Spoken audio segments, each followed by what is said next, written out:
Alô, vamos chegando. Podem ir aparecendo, gente boa.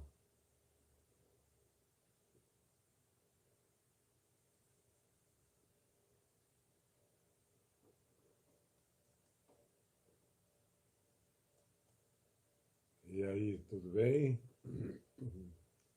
Eu sei que o delay ainda está mandando avisos para vocês e que demora um pouquinho. Daqui a pouco vai subir todo mundo aí. E você vai chegando e vai logo colocando o dedinho, tá bom? Vá deixando a sua digital algoritmo aí na sua entrada. Obrigado por dizer que o volume está baixo. Está baixo mesmo. Eu esqueci de ativar todos os microfones aqui. Especialmente esse aqui ajuda na captura melhor, mais próxima, quando eu falo mais baixo. Tá bom? Então vamos chegar, gente querida. Olha só. Hoje nós temos aqui a continuidade do que estamos falando em Mateus, e eu espero que você aproveite de todo o seu coração, como todos os dias.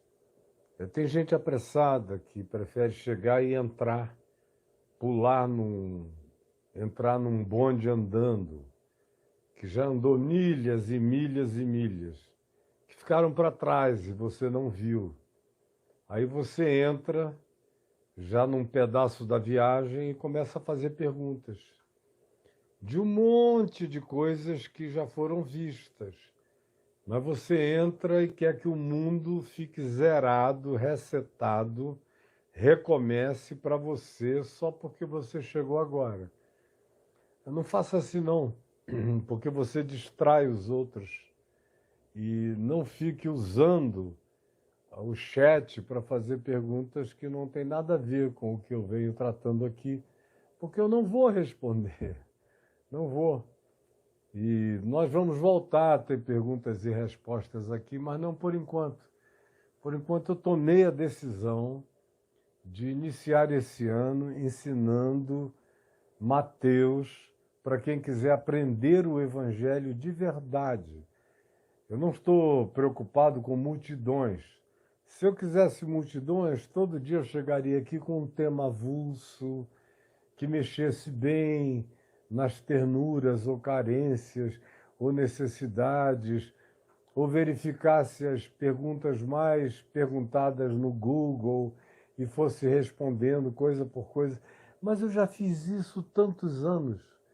Quem entrar aí no meu portal caiofabio.net, ele é praticamente uma redundância. Eu fico, às vezes, vendo pessoas responderem atualmente questões supostamente contemporâneas na internet e que não são contemporâneas. São perguntas cujas respostas eu venho dando aqui há pelo menos só na internet há 23 anos. Antes da internet na minha vida, há quase 50 anos. Então tem tudo aí no meu portal caiofabio.net. Naquela lupinha, você pode pesquisar o que você quiser, que você vai achar, se Deus permitir, o que você precisar. Mas não tenha medo de ficar para trás. Fica para trás se você pular de paraquedas, não entender nada e ficar aí fazendo perguntas que já foram respondidas muitas vezes. Então, é melhor você ir lá para o capítulo 1 de Mateus e começar a seguir. Porque tudo isso é uma arquitetura, é uma dinâmica, é uma construção em movimento, é uma estrutura viva que está sendo oferecida a cada um dos que vem aqui, que vem acompanhando e que não tem tido pressa a achar que se forem lá para trás e começarem tudo do começo, vão perder alguma coisa. Não vão. Vão perder bastante se quiserem entrar do nada, depois de tanta coisa falada, já são meses falando coisas aqui diferentes, em sequência, instrutivas, de modo que eu peço a você que se poupe, me poupe, poupe os outros, porque tem gente que não aguenta ver a pessoa fazendo uma pergunta que já foi, aí se distrai respondendo para você, e eu aqui botando o meu coração na simplificação do ensino e vendo o pessoal distraído. Eu tenho feito muita experiência com o chat GPT, e o interessante é que quem me dera, aqueles que me assistem a vida inteira, conseguissem fazer sínteses do meu pensamento como o chat GPT. Se você chegar lá e perguntar o que o reverendo Caio Fábio ensina, ele vai te dar as principais ênfases, com explicações das minhas ênfases. Se você chegar e perguntar a ele o que é Jesus, a chave hermenêutica segundo Caio Fábio, ele vai te dar uma explicação legal. Se você for perguntando coisas e coisas e coisas, ele vai respondendo e olha, ele não tem acesso ainda ao meu portal, ele responde só baseado em coisas soltas na internet. Quando ele puder ter acesso aqui no Brasil, porque nos Estados Unidos já tem, tiver acesso ao meu portal, por exemplo, pesquisar dentro do que tem ali milhares e milhares de conceitos e de respostas, e também de vídeos, milhares de vídeos. A versão atual, ponto 4, já lê vídeos tira de dentro do vídeo, monta e te oferece coerentemente uma resposta, porque pesquisa no todo. Agora, você que não é nem um site GPT, um chat GPT, não é nada disso, é confuso, vive no meio de 1000 pregações e pregadores e denominações e doutrinações com a mente mais obnubilada e fragmentada possível. Vem aqui, pula de paraquedas, aí começa a me perguntar sobre o umbigo de Adão. Pelo amor de Deus, você não quer que eu responda. Como dizia o Jô Soares no programa Vivo o Gordo, dá vontade de dizer, me tira o tubo, você não quer que eu fique. Então, por favor, vamos nos ajudar mutuamente. O nosso tema de hoje está descrito aqui no nosso texto.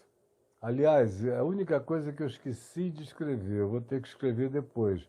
Eu botei só o tema, as pautas do ministério de Jesus. Mas nós damos sequência ao que vimos ontem, aqui em Mateus, no capítulo 4, do verso 23 ao verso 25. Mais tarde, quando eu terminar, eu botarei aqui na descrição do vídeo o texto de hoje. Eu espero que você vá entrando, botando o seu like. Se você não é inscrito, inscreva-se e aperte o sininho. E mais tarde, no finalzinho, eu tenho algo a conversar com você. Vamos aproveitar, correr no dia de hoje. Eu estou num tratamento dentário todas as tardes, de modo que eu não posso gastar muito tempo. Eu tenho que ficar entre 1h e 15, sair correndo, para não deixar a minha odontóloga esperando.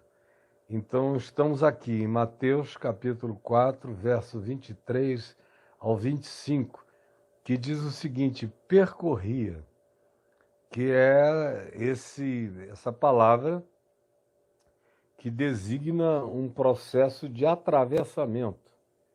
É uma palavra bem coerente com a designação original da expressão hebreu.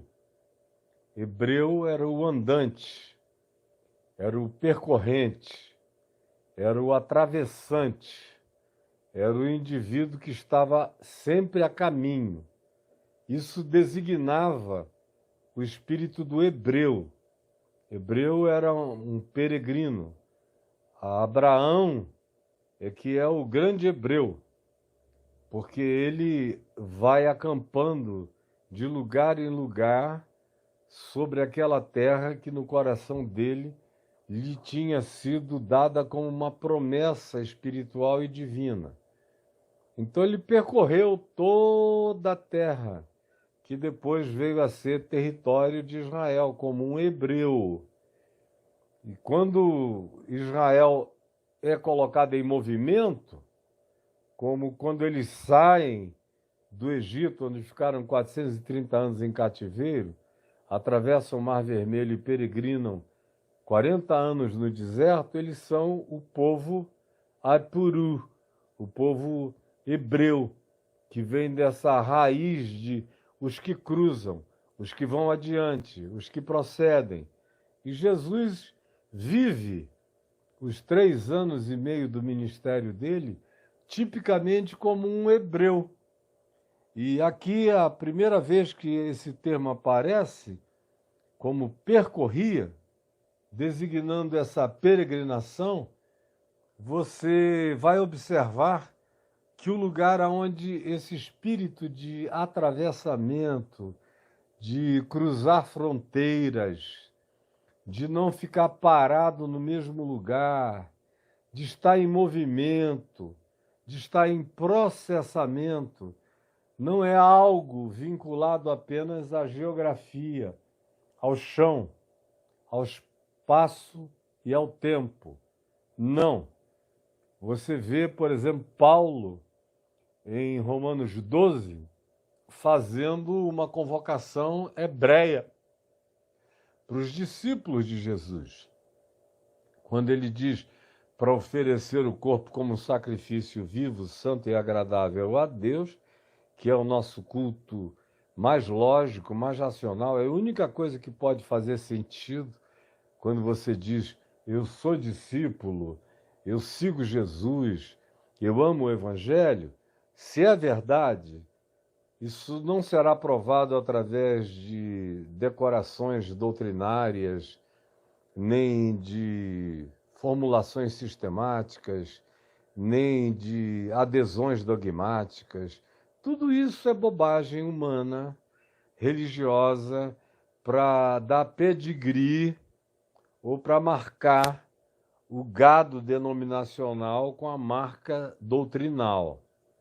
No entanto, no Evangelho, e se você observar em todo o Velho Testamento, o caminho daqueles que estão em movimento, semelhantemente ao que Paulo prossegue dizendo em Romanos 12, depois de dizer, se você é de Jesus, se oferte vivo, e viva uma vida linda, bonita, agradável, seja uma inspiração, seja um ente, graças a Deus, no mundo, aquela pessoa que quando chega, todo mundo que tem um bom coração diz, graças a Deus, porque com a tua chegada muda o espírito, muda o tempo, muda a atitude, muda a energia, muda o papo, muda a conversa, muda a direção. É aquele ser que chega e é uma inspiração ambulante. É esse indivíduo que entregou a vida como um sacrifício vivo, santo e agradável a Deus, e que é a coisa mais lógica que se pode fazer quando a gente diz, eu sou de Cristo. E Paulo prossegue e diz, e não vos conformeis com este século.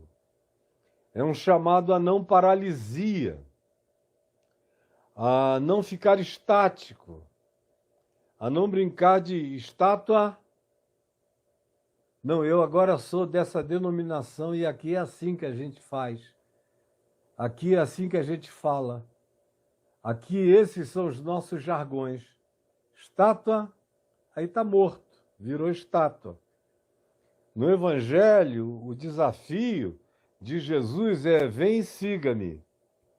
Se alguém quiser ser meu discípulo, a si mesmo se negue, tome a sua cruz e siga-me. E ele está sempre em movimento. Não só movimento do chão da vida, mas movimento mental. Porque a gente vê aí, Jesus ensinou isto, até aquele ponto. E eu vou mostrar isso mais adiante a vocês. Aí se diz, daquele ponto em diante, passou Jesus a ensinar isto. Ele nunca deixou ninguém fixado num lugar só, num assunto só, num tema só, numa ênfase só. Ele pregava a totalidade e vivia e encarnava a plenitude, como Paulo diz em Mileto, em Atos 20, de todo o conselho de Deus. É isso que ele quer que a gente aprenda. Para isso há uma pedagogia evolutiva, crescente. Como quem está me acompanhando aqui desde Mateus do capítulo 1, está participando de uma progressão, de uma evolução, de uma pedagogia crescente. E vai ser assim até o fim, porque o Evangelho tem começo, tem meio e tem fim. Então, percorria Jesus. Paulo faz o apelo de não vos conformeis com este século, não se plantem, não se fixem, não se autodeterminem dizendo que alcançaram e chegaram aonde tinham que chegar. Porque nenhum de nós chegou aonde deveria, aonde deve chegar. Nenhum. Não existe um único ser humano completo, acabado. Único ser humano pleno, mas que se deu ao direito de crescer, de se surpreender, de se alegrar, de se entristecer, de viver, de amar, de se deixar chocar pela brutalidade da natureza humana ou pelo amor inesperado. Foi Jesus, ele que era o pleno, a plenitude, ele que é o alfa e o ômega, ele que é o Filho do homem, o homem pleno, o homem completo, ele que é aquele em quem a gente vê quem Deus é para o ser humano e quem o homem pode ser para Deus. Homem, humanidade pode ser para Deus. Ele, todavia, está sempre em processo de levar os outros ao crescimento, e ele leva os outros ao crescimento expondo-se a si mesmo a processos distintos, diferentes, transformando a existência num laboratório de experimentos que acontecem com encontros novos, com pessoas novas, com dilemas novos. Assim ele percorria, assim eu, mesmo morando nessa casa aqui já há 19 para 20 anos, que é o lugar onde eu mais tempo já residi, sem mudança, tenho crescido e mudado, porque a minha mente nunca parou de se transformar. Nunca. Desde que eu nasci, ela se transformou para o bem e para o mal. Depois que eu me converti ao Evangelho e dei razão a Deus na minha vida, dei razão a Cristo Jesus na minha vida, ela continuou crescendo, progredindo, se desenvolvendo. E quanto mais o tempo passa, independentemente de se pela idade, eu já não sou mais uma pessoa que pode viajar todo dia, ou 3 vezes por semana, no mínimo, como antigamente, mas houve décadas que eu viajava todo dia. Esse tempo passou, mas não aqui. A minha mente continua na velocidade da luz, indo, incansavelmente, se sabendo felizmente inacabada, sem telhado, sem teto, porque não há limites para a luz do Cordeiro me iluminar. Não há limites hoje e não haverá jamais limites em nenhuma outra dimensão, nem naquilo que chamamos de eternidade. Nem lá haverá limites.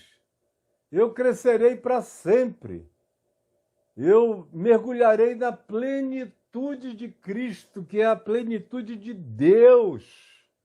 Esse é o meu chamado, é a minha vocação, é a minha destinação de ser e a sua também.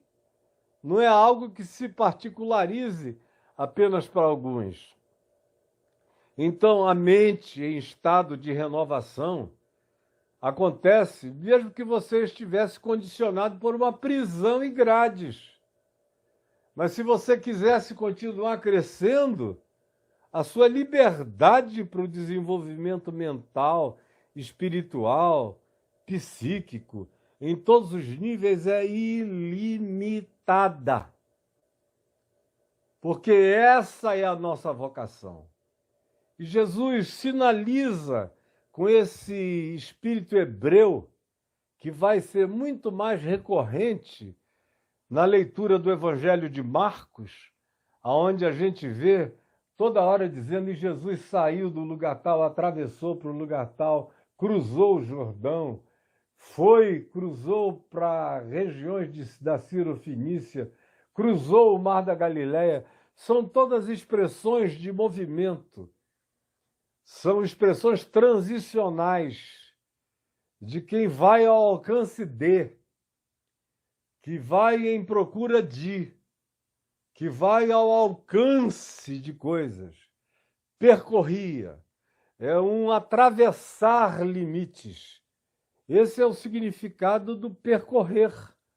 E aqui, no caso, começa com uma designação do percorrer geográfico e de natureza também microcultural, porque em Israel, nos dias de Jesus, havia muitas culturas. Inclusive, eu já expliquei que a cultura da Galiléia era múltipla, era miscigenada. A cultura, por exemplo, dos samaritanos era completamente diferente. E diferente não só dos da Galiléia, mas absolutamente diferente da dos judeus.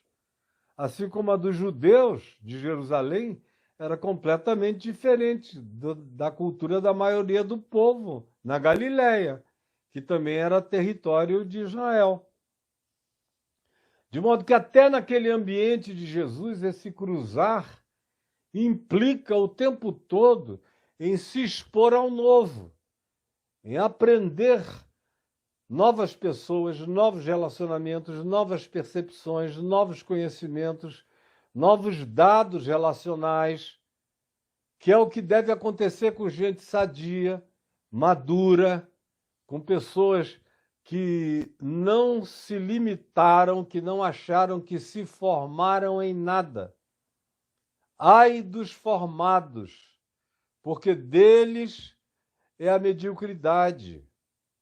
Ai dos concluídos, porque deles é a paralisia mental. Ai dos que se doutoraram, porque deles é o limite do doutoramento. Ai dos evoluídos, porque a sua evolução é a sua própria estagnação, uma vez que eles a definam como sendo algo que já lhes ocorreu. Bem-aventurados os humildes de espírito, Jesus disse, porque deles é o reino dos céus, eles não têm limite. Eles são os ensináveis. Eles são os que se mantêm abertos sempre para aquilo que vem de Deus, que vem de Jesus, não de doutrinas, igreja, religião, moveres, novas modas, doutrinações, figuras que aparecem de repente inventando coisas, como todo dia na internet tem alguém inventando alguma coisa. E como a maioria das pessoas é inculta mesmo, qualquer coisa que pareça ou que seja dito como historiadores que dizem isso, como eu vi um cara falando anteontem do cuspo de Jesus, o cuspe de Jesus. Que Jesus cuspiu na direção do homem lá do cego de nascença de João 9, porque ali em Betesda todo mundo que passava por uma pessoa doente ou flagelada cuspia. E ele disse que isso era um fato histórico, o que não é verdade, especialmente em Betesda, onde só tinha doente, à volta das piscinas. Se essa prática ocorresse em algum lugar, era muito fora, na rua. Acontecia muito mais com leprosos, mas que ninguém se dava nem ao trabalho de cuspir, era virar de costas e fugir, sair de perto, não sabiam por quê, mas contagiava. Na realidade, Jesus cuspiu no chão, fez saliva, por uma outra razão que eu já falei trilhões de vezes. Ele está usando o elemento primal de Gênesis na criação, fazendo barro para refazer um olho, usando o mesmo princípio arquetípico de Gênesis, de que da terra ele fez a matéria orgânica da composição de quem os humanos, Adão veio a se tornar, e de Adão a sua mulher veio a aparecer. É apenas uma ligação que diz: o mesmo Deus Criador está aqui, ao invés de se inventar uma história de cuspe. Mas você não sabe nada, diz: oh, que revelação! Revelação nada, que enganação. Bonitinha, mas enganação. A aplicação do garoto lá foi até bonitinha, mas o pressuposto totalmente equivocado. Então, eu não estou sugerindo a você que percorra a loucura que está sendo exposta por aí, mas que você, andando com Jesus, percorra o caminho que Jesus propõe. Que você ande com ele. Jesus percorria toda a Galileia. A volta toda de Galil, do círculo gentil, do círculo pagão, cheio de pequenas cidades em volta, no sopé das montanhas todas, do lado oriental e do lado ocidental, no norte e no sul, onde não há montanhas, porque é onde o Jordão entra e o Jordão sai, mas no oriente e no ocidente há montanhas altas, eu já expliquei isso. E aí, Jesus percorreu toda a Galileia, as aldeias de baixo, pesqueiras, e as aldeias de cima, das montanhas, onde as pequenas luzezinhas apareciam naquele tempo e aparecem aos milhares até o dia de hoje, porque agora é energia elétrica. E dá para a gente ver aquele colar de luzes lá em cima das montanhas, em volta do mar da Galileia. Ele percorria toda a Galileia. Significando dizer que ele percorria a Galileia mais povoada por judeus, tanto quanto ele percorria a Galileia do que hoje a gente chama de lado jordaniano, a Galileia dos gentios mais densos, das decapólis, das cidades greco-romanas, onde havia línguas em variedade, culturas em variedade. Ele ia de cidade em cidade, pregando em todos os lugares, não se fixando em lugar nenhum. E usou o mar da Galileia, depois de um tempo, como uma mídia, como uma highway, como uma rede de comunicação marítima, indo na diagonal, atravessando ou cruzando de norte a sul, indo para todos os lados. Logo, logo ele parou de andar a pé em volta, porque as multidões eram tantas que ele não podia se locomover.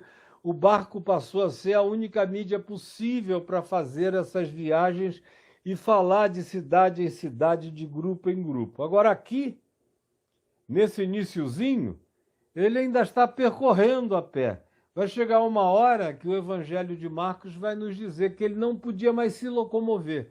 É quando ele passa a andar e fazer todos esses movimentos na hora apropriada, usando o barco como mídia.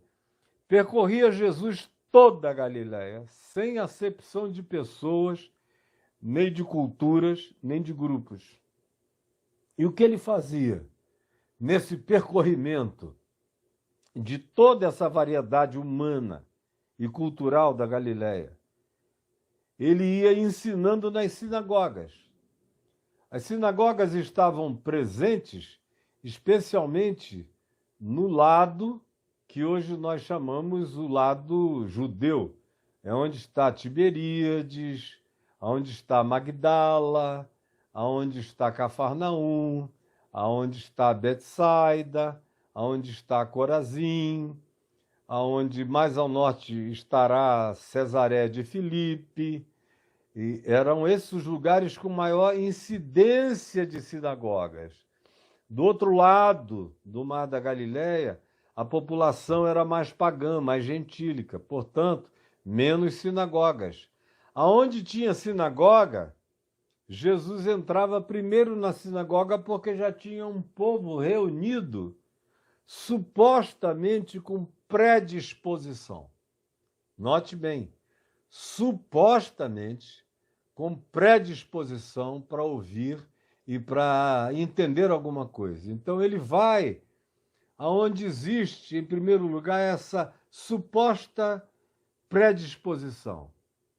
Aí, certamente, ele pregou em todas as sinagogas da Galileia. Ele pregou na sinagoga de Tiberíades, que era uma grande sinagoga. Ele pregou na sinagoga de Magdala, onde Maria Madalena vivia, onde provavelmente ele a conheceu, de quem ele expulsou 7 demônios que a possuíam e a atormentavam, e ela passou a ser a apóstola dos apóstolos, porque a primeira e mais revolucionária de todas as mensagens do Evangelho foi confiada a Maria Madalena, que levou aquela mensagem aos irmãos homens. Foi ela que viu Jesus ressuscitado. Foi ela que conversou com ele. Foi a ela que ele disse: vai e dize aos meus irmãos que se dirijam a Galiléia e lá me verão. A primeira boa nova de ressurreição foi contada por Maria de Magdala. E a sinagoga de Magdala é uma das mais antigas e é uma das mais simbólicas, porque hoje em dia a arqueologia já nos mostra, sem sombra de dúvidas, de que 8 anos depois de Jesus ter sido assunto aos céus, cristãos e judeus se reuniam na sinagoga de Magdala para cultuarem a Cristo Jesus juntos, o que mostra o impacto avassalador de Jesus na continuidade da manifestação de fé durante alguns anos ali na região da Galiléia toda, a começar certamente de Tiberíades e de Magdala, como também em Cafarnaum, para onde ele mudou, aonde ele foi viver. Logo a gente fica sabendo que ele foi residir na casa de Pedro. E ao chegar lá, curou a sogra de Pedro. E já fizeram muitas piadinhas a esse respeito, eu detesto piada repetida. Mas foi morar na casa de Pedro. Frequentava a sinagoga também, porque havia a pressuposição de que havia pessoas na sinagoga que eventualmente queriam aprender a interpretar a Escritura. E é isso que Jesus faz, como ele faz também na sinagoga de Nazaré, da Alta Galileia. Ele percorria as sinagogas. Aonde havia sinagoga, ele entrou em primeiro lugar. Ele mesmo tinha dito que foi enviado originalmente, prioritariamente, às ovelhas perdidas da casa de Israel. E se há um lugar onde você encontra ovelhas perdidas da casa de Israel, é nas sinagogas. Porque é na sinagoga que existe a presunção do saber, a presunção do crer, a presunção da verdade, a presunção doutrinária, a presunção dogmática. É na sinagoga que existem todas essas certezas que blindam a mente e o coração para os novos conhecimentos, para as novas percepções, para as novas manifestações inequívocas de Deus. No caso aqui, segundo Jesus, no nosso caso também. Ele ia à primeira sinagoga, que era o campo missionário mais difícil. Você veja que as sinagogas em Israel foram os primeiros agentes de ameaça a Jesus. As primeiras ameaças a Jesus não aconteceram em Jerusalém, mas nas sinagogas. Foi na sinagoga de Nazaré onde ele correu o primeiro perigo, na cidade onde ele fora criado. Quando ele citou Isaías 61, e disse: hoje se cumpriu essa escritura que acabais de ouvir aqui em mim. Eu sou o cumprimento do sonho do profeta Isaías. Eu sou aquele ungido pelo Senhor para evangelizar aos pobres, proclamar libertação aos cativos e restauração da vista aos cegos, para pôr em liberdade os oprimidos e anunciar o ano aceitável do Senhor. E ele parou ali, porque em Isaías 61 continua, tem uma vírgula e diz: e o dia da vingança do nosso Deus. Ele não veio para o dia da vingança do nosso Deus, ele botou um ponto parágrafo ali. O dia da ira do Cordeiro vai acontecer, só Deus sabe quando e como será. Não existe essa descrição minuciosa. Agora, existe a minuciosa descrição do que Jesus veio fazer, dessa pauta original. Me ungiu para. E aí ele diz, e eu já falei, não vou repetir. E ele põe um ponto parágrafo ali, e anunciar o ano aceitável do Senhor, o ano da graça, a era da graça, o aion, ou aeon, da graça de Deus, onde todo ser humano está sendo convidado a vir, porque os pecados da ignorância não foram e não serão levados em consideração. E porque Deus haveria de consumar e pagar a dívida não só de judeus, mas do mundo inteiro, porque Deus amou ao mundo, não os judeus, mas o mundo todo, de tal maneira que entregou o seu Filho, como João virá dizer depois, como propiciação pelos nossos pecados, e não somente pelos nossos próprios, mas ainda pelos do mundo inteiro. Então ele começou a mostrar essa universidade, essa universalidade do Evangelho, percorrendo toda a Galiléia, que por acaso era redonda como a terra, ovalada como a terra, dando uma volta naquele mini planetinha da Galiléia, falando com nações, etnias e culturas diferentes. Percorria e entrava em primeiro lugar nas sinagogas. E nas sinagogas ele pregava. Todo mundo via que nele havia algo especial.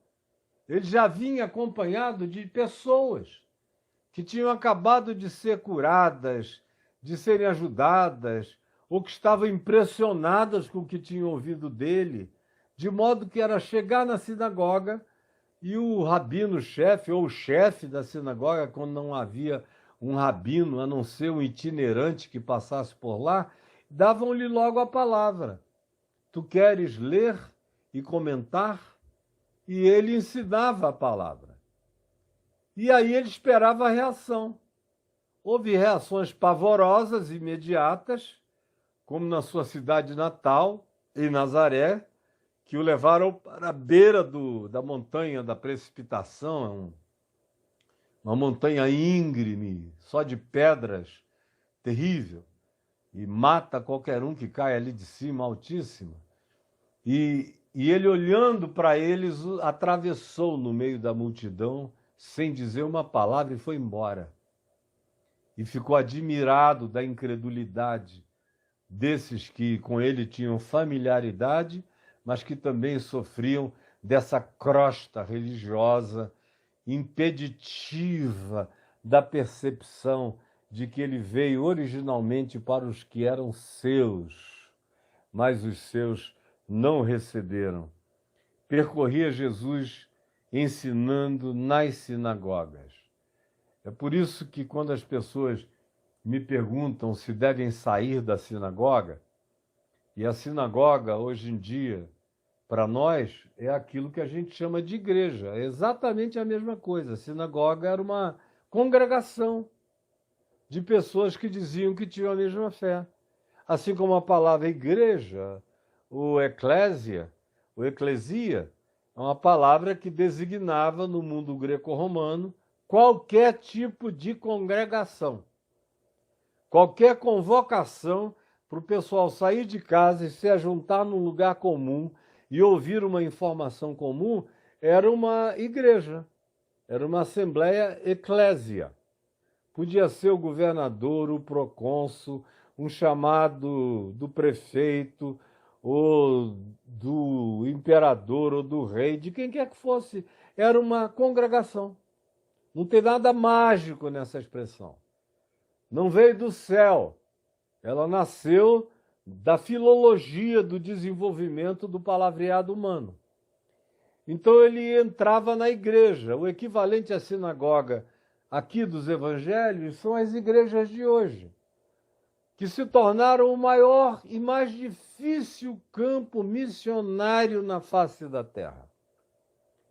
Eu encontro as pessoas que os religiosos dizem que são as mais difíceis para eles são, porque eles são tão chatos, tão ignorantes, tão toscos, que ninguém quer ouvi-los, tão fanáticos, tão obsessivos, que qualquer um que não seja cheio de muita paciência celestial não vai parar para ouvi-los. Aí eles dizem que foi o diabo que não deixou o cara ouvir. Não foi. Foi você, o diabo desses caras que para mim não oferecem nenhuma resistência, é você. Não é o diabo espiritual, não. É o teu espírito, que é o diabo, que faz essas pessoas não quererem nem ouvir falar o nome Jesus.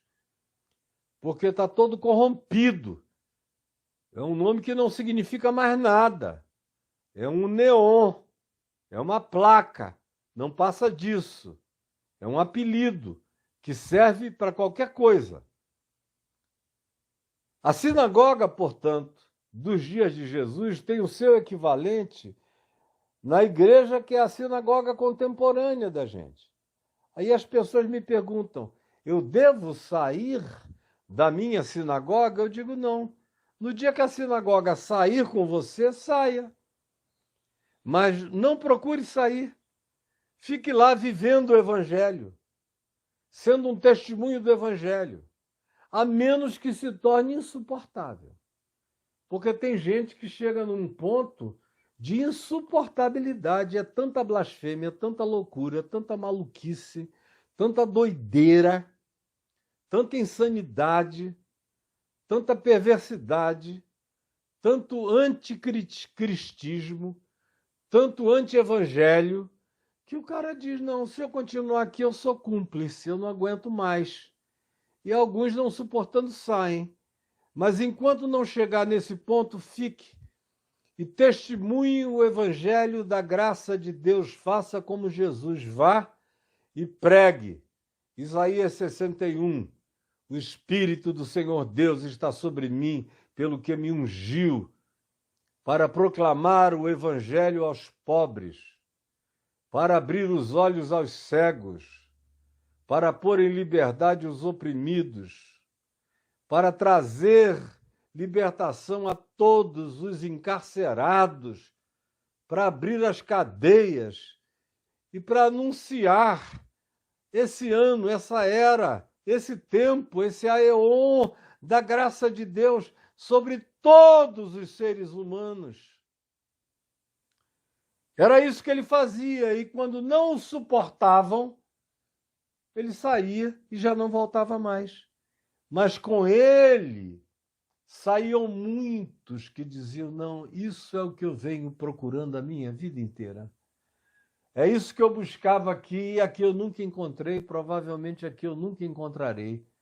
E eram pessoas que passavam a fazer parte desses discípulos, que não eram os apóstolos.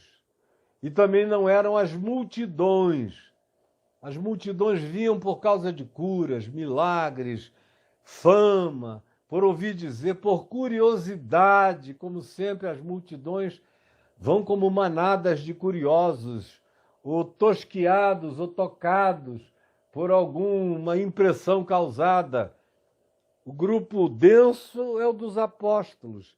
Depois vem os que aceitam a disciplina, os discípulos, os que começam a aprender o ensino de Jesus, vão crescendo para praticar.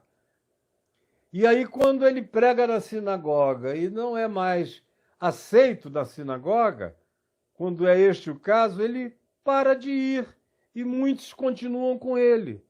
E o que é que ele faz? Há um gerúndio aqui, ensinando, porque ele não ia para ficar assistindo. Esse gerúndio coloca uma ação contínua.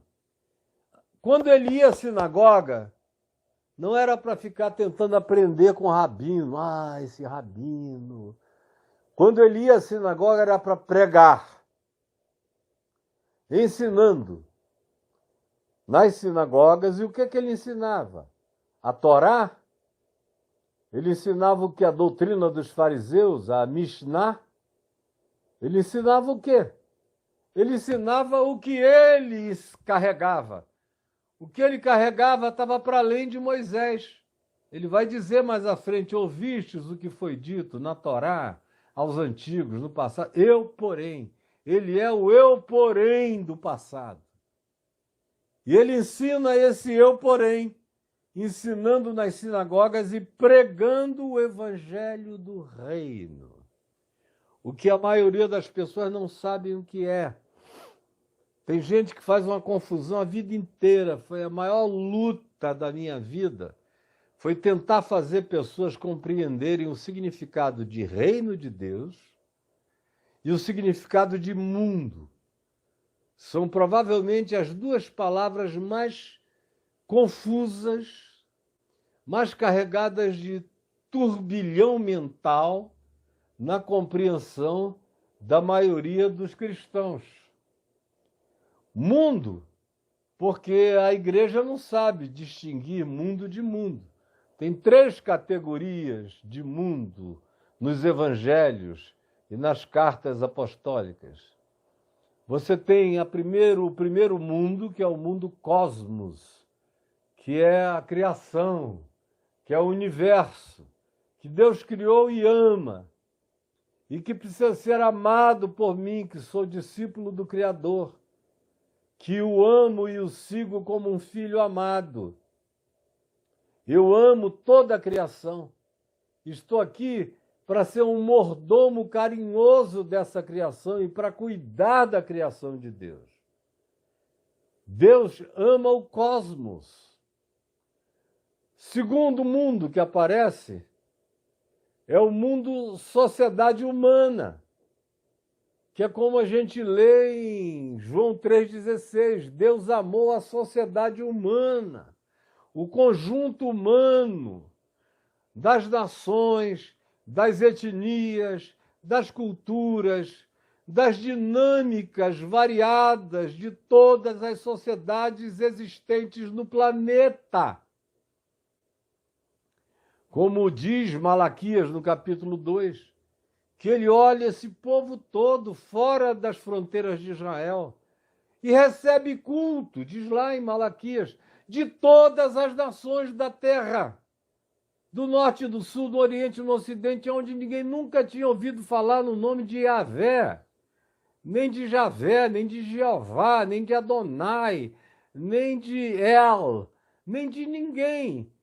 Ele diz: em toda a terra tem gente que presta cultos a mim, mesmo sem saber quem eu sou, enquanto vocês dizem que sabem o meu nome, mas eu queria que fechassem esse templo de vocês, porque aqui a iniquidade está associada ao ajuntamento solene, o que faz do culto de vocês uma verdadeira abominação blasfema, uma magia negra no sentido da perversidade da mágica. Não tem nada a ver com preto nem com negro, tem a ver com a designação da magia da perversidade, daquela magia que intenta o mal contra o próximo.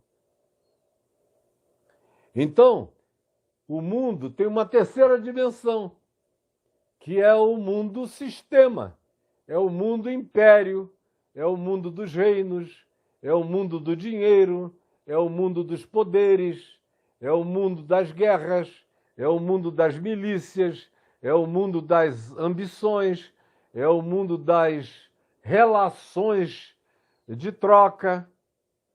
Aí vem o apóstolo João, diz que Deus amou o mundo. Ao mesmo tempo, ele diz na primeira epístola dele, que aquele que ama o mundo, o amor do Pai não está nele. Aí o crente fica doidinho, porque o pastor não sabe fazer a diferença. Quando lhe convém, ele diz, numa pregação de evangelização, porque Deus amou ao mundo de tal maneira que deu o seu Filho. Aí quem vai à frente é salvo do mundo. E aí o resto é um ensinamento a odiar o mundo. E no pacote o cara passa a odiar a criação, porque se ele orar de olho aberto, ele está em pecado, porque Deus só aceita oração de olhos fechados, você já imaginou? O pessoal nem vê Jesus erguendo os olhos aos céus, disse, Pai, graças te dou porque me ouvistes. Aliás, eu sei que tu sempre me ouves, mas assim falei por causa da multidão presente, para que eles creiam que tu me enviaste de olho abertão. Não há uma única alusão nos evangelhos a fechemos os nossos olhos. Oração é uma concentração mental, espiritual e de consciência. E é para quem está focado naquilo que pede. Para nós é que virou uma cultura antidistrativa, mas é só isso. Não passa de uma cultura. Não é coisa do diabo orar de olho aberto, como você foi ensinado muitas vezes. Então, o mundo tem 3 dimensões, 2 delas para serem amadas por nós. O mundo cosmos e o mundo sociedade humana, cultura, de todos os povos. Tem coisas boas e coisas ruins, mas não há cultura sem coisas boas. Como não há povos sem produções boas. Tanto quanto não há povos sem produções também ambíguas ou ruins, ou até malévolas, em qualquer cultura da Terra. Por exemplo, entre os judeus, tinha aspectos da cultura muito bons e aspectos perversos da cultura denunciados por Jesus. Porque o que eles chamavam de fidelidade ao judaísmo era, de fato, fidelidade a Deus. O que eles chamavam de fidelidade a Deus era fidelidade aos judeus. E Jesus se insurgia contra isso. E foi morto por causa da fidelidade dele ao Pai, que o colocava numa linha confrontacional, regular e sistemática, contra a doutrinação dos judeus, que diziam, se tu não seguires a nossa doutrina, tu és blasfemo. E o blasfemo entre nós morre. Como a gente não pode matar, a gente vai fazer os romanos te executarem. Eles usavam as mãos dos pagãos para fazerem o que eles não tinham autorização dos romanos para realizar. Porque antes, se eles tivessem autorização dos romanos, eles próprios matariam, crucificariam, apedrejariam, sepultariam vivos, se fosse o caso. Mas a segunda palavra é mundo. Eu tenho que amar o mundo cosmos, eu tenho que amar o mundo sociedade humana e eu não tenho que amar. João diz que aquele que ama o mundo sistema, o mundo de quanto mais melhor, eu é que tenho que ter tudo, quanto mais eu possuir, mais poder eu terei. Esse mundo sanguessuga, esse mundo onde 2.500 possuem 65% da riqueza do resto do planeta todo que passa fome, esse é um mundo a não ser amado, a não ser querido, a não ser buscado e a não ser imitado. E é justamente esse o mundo que os crentes amam, com a teologia da prosperidade. Eles odeiam Greenpeace, eles odeiam quem tenta preservar a natureza e a criação. Dizem que é obra da nova era ou do anticristo. Eles odeiam a mistura cultural. Odeiam. São neonazistas intrínsecos, arianos de carteirinha, arianos intestinos nas suas percepções. Agora, são totalmente perversos e mundanos, quando o Deus deles só aceita culto em dinheiro, só ouve a sua oração se você se tornar um dizimista fiel, o que é uma invenção arrancada do Velho Testamento, enfiada na goela dos crentes que não sabem nada e vão engolindo tijolos até o dia em que não aguentam mais e se tornam seres pedrados, sem mais energia para coisa alguma, porque não sabem distinguir mundo de mundo no significado dos evangelhos. A outra palavra é a palavra que tem a ver a expressão reino de Deus, que já foi tudo que vocês quiserem, menos o que Jesus ensinou. Reino de Deus já foi nos dias do imperador Constantino, o reino de Deus tinha chegado. Aquele pessoal que recebeu os benefícios, os cristãos traumatizados, depois de quase 4 séculos de perseguição e morte, não aguentavam mais serem comidos por animais ou mortos nas arenas. Quando apareceu alguém que pegou um lencinho branco e disse: olha, vou ajudar vocês, e começou a dar dinheiro, isentá-los de impostos, fazer os bispos pobres, simples, ignorantes, se tornarem verdadeiros sacerdotes romanos, com acesso às cortes, respeitados, com acesso aos palácios. Não demorou 40 anos, estava tudo corrompido. Tinha virado outra coisa. Eles nomearam Constantino o 13º apóstolo, e aquilo ali foi o verdadeiro reino de Deus. Houve aqueles que escatologizaram o domínio de Constantino, dizendo que em Constantino Jesus tinha voltado. Que Constantino era o cumprimento da promessa apocalíptica da volta de Jesus num cavalo branco, escrito ao lado do Verbo de Deus, porque Constantino é quem está dando liberdade para nós sermos os proclamadores da palavra de Deus nesse novo mundo. Então, o reino de Deus já foi a chegada do Império Romano, que se tornou cristão para fins políticos. O reino de Deus já foi todo tipo de dominação de principados europeus que se deixaram levar por interesses políticos e adotaram a fé do cristianismo. Então, para aquele pessoalzinho ali, o reino de Deus tinha chegado.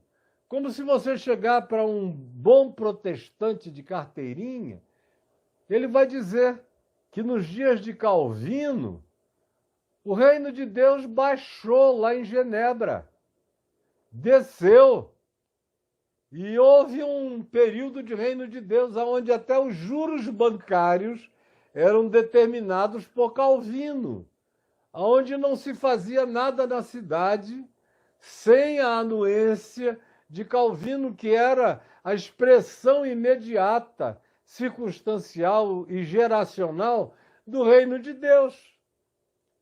A mesma coisa aconteceu em todos os outros lugares. Na Inglaterra foi tão assim que o rei da Inglaterra passou a ser a própria expressão do líder da igreja e a expressão do reino de Deus, porque nele havia convergência do poder do reinado monárquico e do poder da igreja, fundidos num homem só, como ainda é até hoje.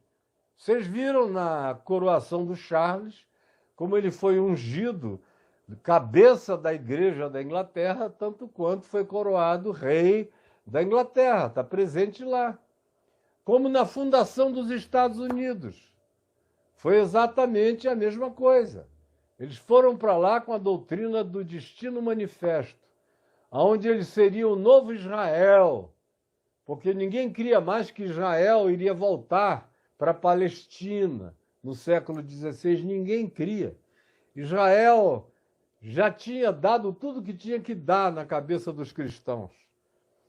E aí eles achavam, aqueles cristãos que migraram que atravessaram para a colonização do Novo Mundo, chegaram lá com essa doutrina de que nós somos o novo Israel, a nova Jerusalém nós vamos realizar, a nova escatologia, a nova consumação do reino de Deus, somos nós os promotores dela. E você vê até o dia de hoje, os Estados Unidos da América e as igrejas americanas, na influência que levam para o mundo inteiro, levam essa influência que está presente aqui no Brasil. O Brasil só vai se sentir um país cristão não quando houver uma população obedecendo Jesus e o Evangelho. Não, isso é bobagem. A igreja não obedece nem Jesus nem o Evangelho. Os pastores não obedecem nem Jesus nem o Evangelho. Os padres também não. Então, somados católicos e protestantes, nós já somos um país cristão, sem dizer que quem mais obedece o Evangelho no Brasil, frequentemente, são os espíritas kardecistas, nas suas práticas, nas suas boas obras e na sua discrição.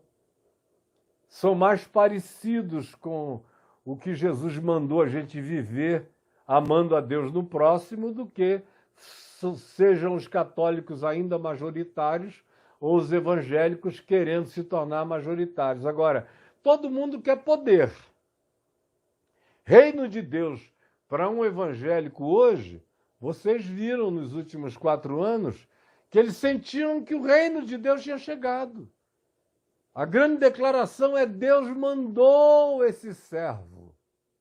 Esse homem é o nosso ser messiânico que veio abrir as portas do reino de Deus. E o reino de Deus era dinheiro, prefeito só recebe se for da mão do pastor, era grana para colocar nos canais e nas rádios cristãos verbas desproporcionais ao alcance deles.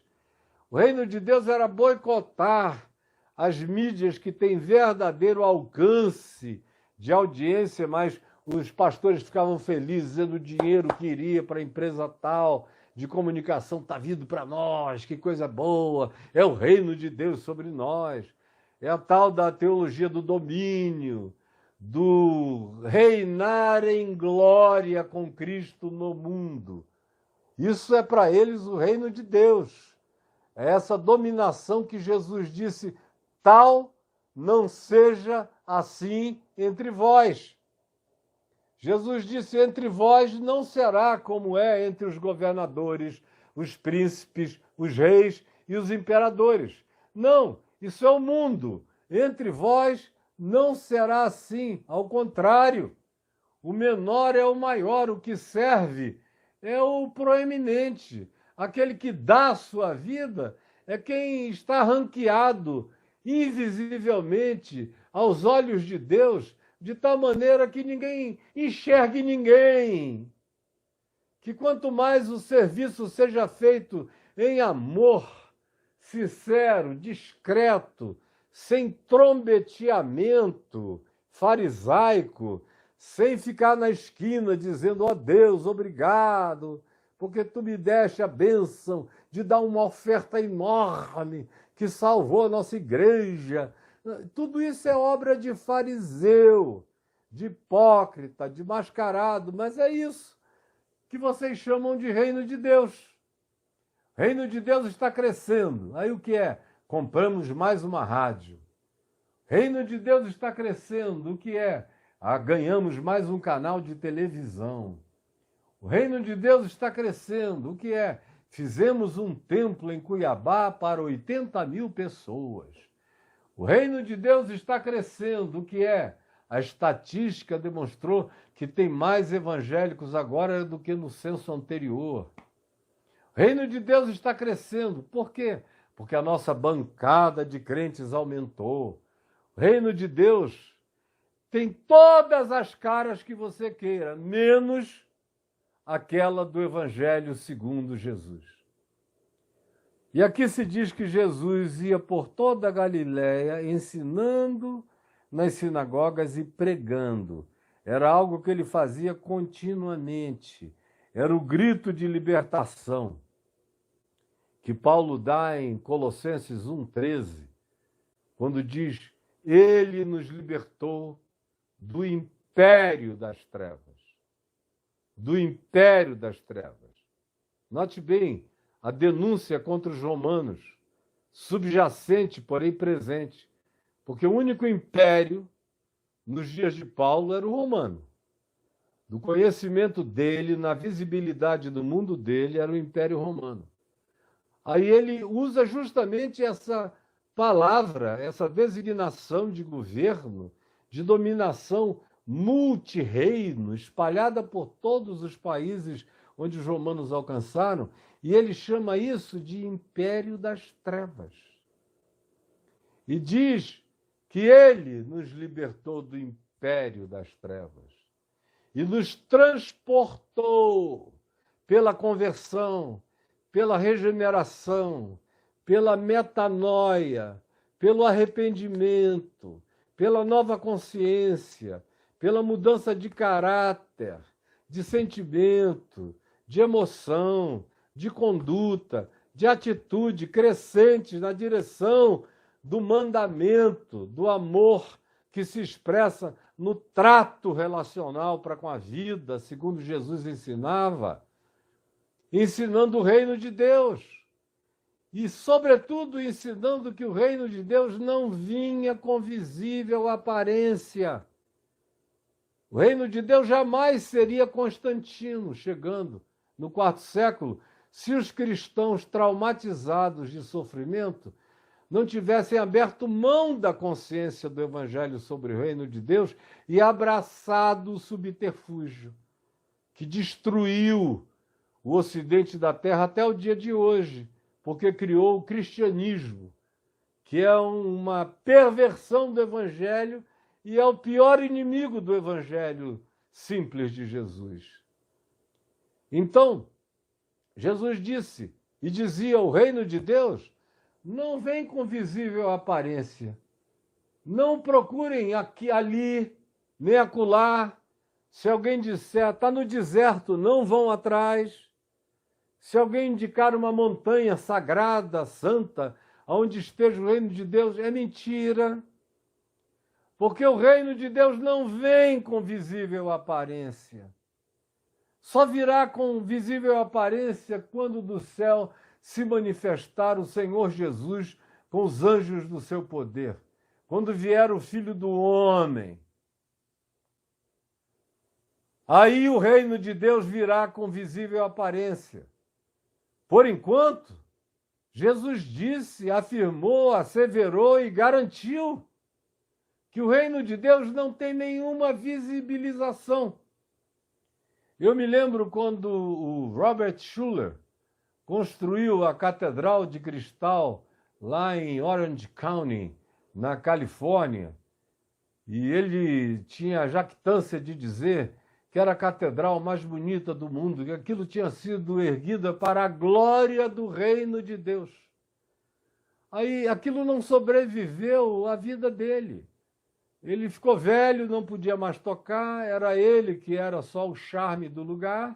O filho não conseguia tocar. Conclusão, o lugar implodiu. Quem comprou foi a Igreja Católica e fez uma catedral católica lá que está sendo utilizada para cultos bonitos, para missas bonitas, porque o lugar é bonito, só isso.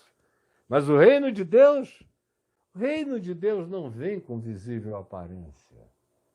Jesus disse, e a expressão é cunhada em Lucas, no capítulo 17, quando ele diz: o reino de Deus está dentro em vós.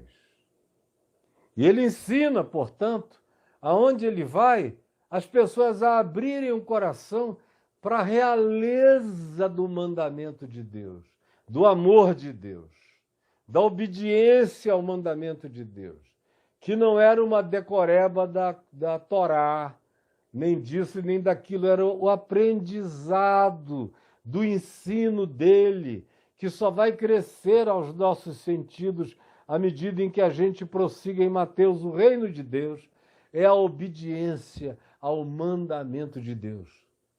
O reino de Deus é o reinado da soberania de Deus no meu coração, sobre os meus pensamentos. É a submissão da minha mente à mente de Cristo. É a adoção dos valores e dos significados de Jesus para a minha vida. Quando eu me disponho a olhar assim, a viver assim, a interpretar assim, a ser assim, o reino de Deus me habita. E eu sou um cidadão do reino. Ou, como Paulo gostava de dizer, nós nos tornamos, quando somos esses seres habitados pelo reino de Deus, somos embaixadores de Deus nesse mundo tenebroso. Como Pedro disse, no qual nós resplandecemos como luzeiros do mundo. Isso é o reino de Deus que Jesus anunciava, essa submissão ao mandamento de Deus, onde há vida. No mandamento de Deus há cura. No mandamento de Deus que é amor, existe saúde mental.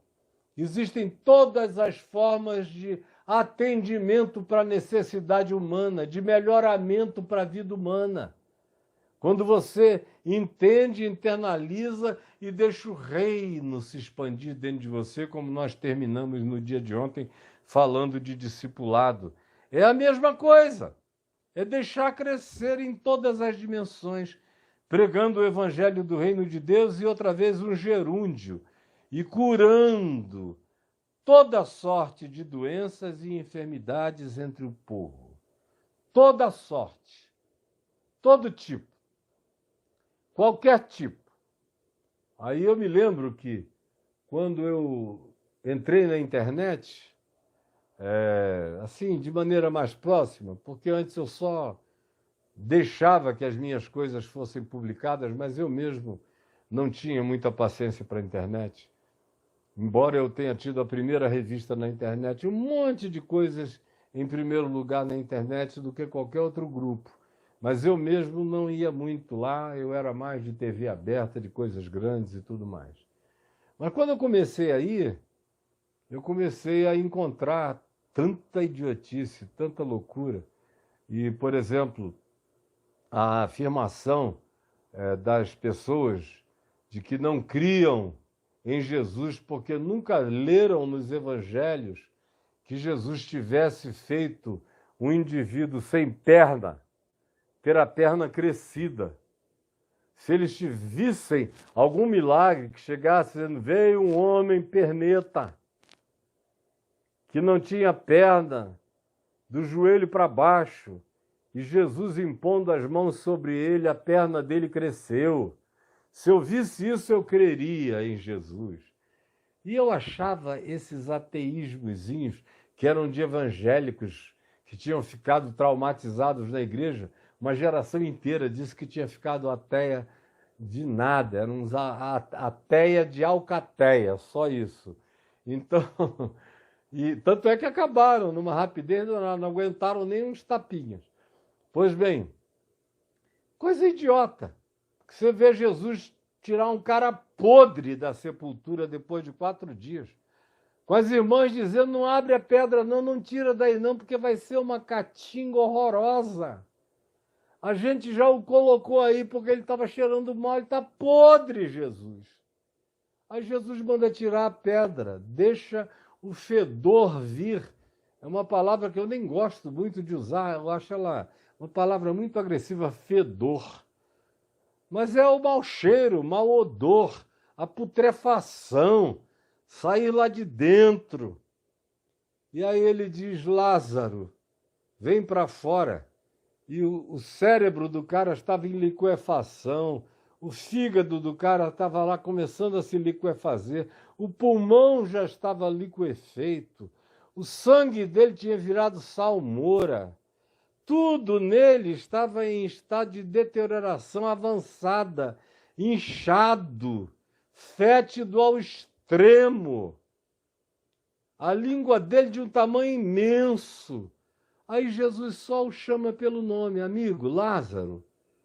Não gritou, não precisou tocar trombeta, não fez sapatinho de fogo, não rodopiou nada. só disse: Lázaro, vem para fora. E mandou que o desatassem e saiu aquele que estivera morto. Aí o cara diz: não, isso aí não é o bastante para mim. Eu queria que em algum lugar do Evangelho se dissesse que ele criou membros onde não havia membros. Pois olha, aqui mesmo, no Evangelho de Mateus e no Evangelho de Marcos, existe a inferência de que ele criou membros onde não havia membros. Mas quando chegarmos lá, eu vou falar com vocês. Embora isso seja uma tolice daqueles que estavam na onda alteia, da alcateia ex-evangélica. Mas ele vai e cura toda sorte. Toda sorte significa qualquer tipo, todo tipo de doença. Não houve ninguém doente de alguma coisa que tenha chegado a ele e não tenha sido curado. E aí tem uma distinção a respeito da qual até hoje existem dilemas científicos, que é a diferenciação entre doença e enfermidade. Apesar de que doença aqui se utiliza para designar doença, uma expressão grega que designa a doença tópica. Doença nos evangelhos quase sempre, ou sempre, designa o aspecto tópico, visível, apontável, indicável. Era uma doença, como sofrer de alguma coisa grave, uma ferida, uma hemorragia, alguma coisa que tivesse topicidade. Isso eram todos os tipos de doença. E as enfermidades, quase sempre, se usam palavras latinas para designar enfermidade, infecção, moléstia. Todas essas outras palavras usadas aqui, o lunático, tem filologia romana. Mas a enfermidade, diferentemente da doença, a enfermidade já era vista, mesmo aqui nos dias de Jesus, como um conjunto sindrômico, como alguma coisa que tinha adoecido o organismo por inteiro e que tinha variadas expressões de fraqueza, de modo que a doença é tópica e a enfermidade é sindrômica. É algum desencontro, um desarranjo orgânico grave que eles não conseguiam diagnosticar, mas que tinha gerado uma realidade que crescia de maneira crônica e que se expandia, enfraquecendo, debilitando até matar a pessoa. Eram os enfermos. Tinha o doente, que era óbvio, e o enfermo tinha ficado enfermo. Ele está sofrendo de uma enfermidade mortal. Ele não era, mas ficou. Já o doente, frequentemente, alguns deles já vinham desde a mais tenra infância, carregando a toxicidade daquela limitação. Aí vem Jesus, e aqui se diz curando. É um gerúndio da graça, tocando, olhando, botando a mão na cabeça, ou só falando, fica curado, fica limpo, sim, eu quero. Ou alguém tocando nele, como a mulher do fluxo, e disse, ele parou e disse, eu senti que de mim saiu poder. De modo que ele vai, enquanto anda, por onde anda, onde quer que passe, ele frequenta a sinagoga se existir e se não houver resistência a ele. Ele anuncia o evangelho do reino de Deus. Chegou! E não vem num trono, nem vem com coroas, nem com diamantes. É uma coroação do coração submisso à vontade de Deus, que é amor, alegria, paz, bondade, fidelidade, longanimidade, mansidão, domínio próprio. Esse é o mandamento de Deus contra tais coisas não existe lei, nem para ser levantada, nem perguntada, nem discutida. Quem vive assim transcendeu toda a lei. É isso que vocês têm que botar para dentro no coração, é a consciência do reino de Deus e de Deus como soberano na consciência de vocês. E curando todas as topicidades da infelicidade física, psíquica e orgânica do ser humano, doenças e enfermidades e moléstias, como a gente lê em outros lugares, como em Lucas 6, onde também são incluídos lunáticos. Aqui também os lunáticos ainda irão aparecer. Ele vai por toda parte fazendo isso. Olha só na sequência como os lunáticos vêm, curando os doentes e os enfermos, acometidos de várias enfermidades, e também de tormentos, que significam as perturbações mentais. Você veja que aqui se diz no Evangelho tormentos, aí tem 2 pontos para explicar a natureza dos tormentos. Porque não tem tormento mais tormentoso do que o tormento mental. Se você tem uma dor no braço, pode ser horrorosa, mas é no braço, você sabe que é no braço. Se você tem qualquer que seja o desconforto tópico no corpo, ou identificável, por mais horroroso que seja, desconfortável que seja, ruim que seja, mas você sabe, tem nome, tem endereço, tem CEP a tua doença, tem designação, tem visibilização. A enfermidade também, naquele tempo não tinha ultrassom, mas o cara sabia que tinha uma coisa crescendo errada, o estômago estava inchando, devia ter uma tumoração. Era uma enfermidade, porque ele não tinha nascido com aquilo, ele foi ficando assim. Portanto, é um conjunto de coisas orgânicas que está fazendo mal a ele. E não se sabia o que era. E tormentos. E aí se define que tormentos e de que natureza são esses tormentos. Preste atenção, aqui se diz, primeiro, os tormentos do espírito. São os endemoninhados. Aí vem a sua pergunta, não é? Caio, de onde vieram os endemoninhados? A gente não vê endemoninhado no deserto com Moisés. A gente não vê endemoninhado no tempo dos juízes.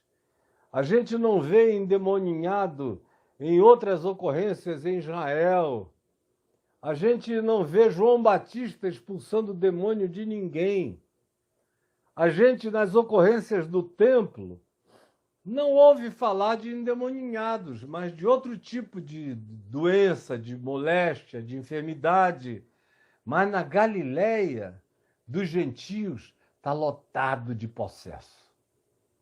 Para todo lado. De onde vieram esses possessos? Ora, isso decorreu da cultura circundante. Eram culturas variadas, de deuses que possuíam, de divindades que tomavam posse, de deuses perversos, de deuses ciumentos, de deuses malévolos, cultuados em centenas de templos à volta do Mar da Galileia, com seus cultos domésticos a essas divindades, com essas superstições, com todo esse acervo de crença no poder do mal, tomando conta da mente humana e tirando do ser humano a sua própria autonomia e autodeterminação. Esses eram os processos endemoninhados, e Jesus designa a maior parte, com exceção daquele que era o da legião do Gadareno. Aqui ele pergunta qual é o teu nome, e eles disseram, legião é meu nome porque somos muitos. Mas, no geral, Jesus não pergunta o nome, ele apenas diz, espírito imundo sai deste homem. Ele associa aquela presença dominadora há um espírito da imundícia, um espírito da perversidade, um espírito da maldade. E aí você diz, quem são esses espíritos? São mortos ruins que ficaram presos aqui nas regiões superficiais do planeta e que procuram pousada, precisam de um corpo para se manifestar, são mortos humanos? E a resposta de algumas doutrinas entre nós e também em Israel poderia até ser, embora não fosse. Mas algumas pessoas, sem tanto conhecimento, imaginavam que quem sabe fosse. Entre nós, a maior parte das possessões no ambiente judaico-cristão são vistos como espíritos vinculados aos cultos de pessoas descendentes da África ou da cultura afro-ameríndia. Mas isso é o modo judaico-cristão, evangélico, pentecostal de interpretar, sem interpretar a Escritura. Simplesmente por causa do preconceito contra a escravatura e contra a cor negra e contra os cultos deles, qualquer que seja a figura batizada naqueles cultos com algum nome, entre nós ganha logo o apelido de demônio, mais forte, menos forte, ou isso ou aquilo. Mas é uma invenção do pentecostalismo brasileiro e latino-americano. Nem nos Estados Unidos você encontra isso, muito menos na Europa. Agora, nos dias de Jesus, quando ele dizia espírito imundo, sai dele, a maioria dos rabinos, dos que estudavam o fenômeno, dos interessados, pensavam coisa diferente. E eu já estou em 1h27, eu vou ter que parar. Pensavam coisa diferente. Eu vou fazer o seguinte, eu vou parar aqui agora, senão eu vou perder lá o meu dentista. E amanhã eu continuo explicando para vocês quem são os espíritos imundos. Deixa eu anotar aqui para não haver erro. Quem são os espíritos imundos no Evangelho? E você vai ficar muito interessado, não deve perder, porque até hoje você não sabe. Até hoje você me pergunta, até hoje você vai na valsa com o que dizem a você. Até hoje você vive numa ignorância absoluta a respeito de quem sejam esses espíritos imundos. Agora, para eu explicar, eu vou precisar de pelo menos uns 20 minutos de tempo para poder dar uma explicação, ainda que superficial, no entanto, minimamente satisfatória.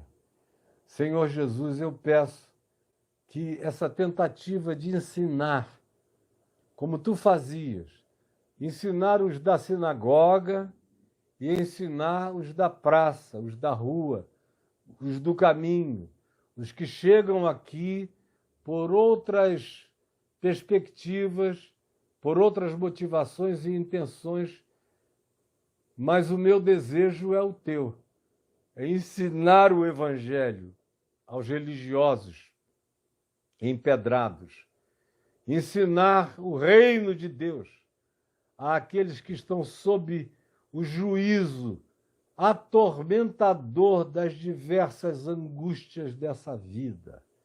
Libertar, trazer saúde humana, saúde orgânica, saúde psíquica, saúde mental, saúde espiritual, libertação e anunciar o ano aceitável do Senhor.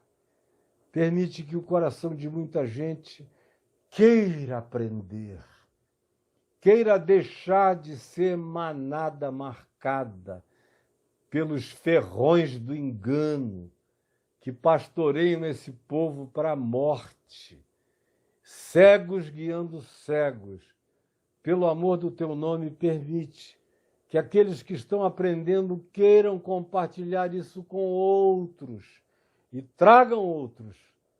É o que eu te peço de todo o meu coração, Senhor Jesus, eu te peço de todo o meu coração, de todo o meu coração. E peço a você que não saia sem botar o dedinho aí.